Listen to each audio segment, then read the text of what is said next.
వరదలు ఏడాదికో 2-3 ఏళ్లకో వస్తూనే ఉంటున్నాయి. అయితే వర్షాలు పడిన ప్రతిసారి బుడమేరు వాగు పొంగుతూనే ఉంటుంది. ఇందులో సంవత్సరం పొడుగునా వాటర్ ఉండేటటువంటి వాగు ఇది.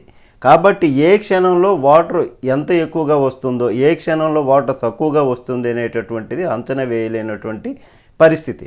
కాబట్టి వెంటనే ఈ నిర్మాణాలను తొలగిస్తే దీనివలన కొంతమంది బాధపడవచ్చు. ఆ కొంతమందిని దృష్టిలో పెట్టుకుంటే కొన్ని వేల లక్షల మందికి ఇబ్బంది పడేటటువంటి పరిస్థితి వరదల కారణంగా. అయితే ఇప్పుడు తాజాగా చూస్తే 3,50,000 మంది వరకు కూడా ఇబ్బందులు ఎదుర్కొంటున్నట్లుగా ప్రభుత్వం అంచనా. ఇంకా అనధికారికంగా ఎంతమంది బాధపడుతున్నారన్నది తెలియదు. కాబట్టి వెంటనే దీనిపైన చర్యలు తీసుకోవాలంటే పూడికతీతలు తీయాలి, అక్రమ నిర్మాణాలను తొలగించాలి, కరకట్టను మొత్తం ఈ బుడమేరు కరకట్టను పటిష్టం చేయాలి, కొల్లేరు వరకు కూడా నీళ్లు ఫ్రీగా పోవటానికి ఏర్పాట్లు తీసుకోవాలి.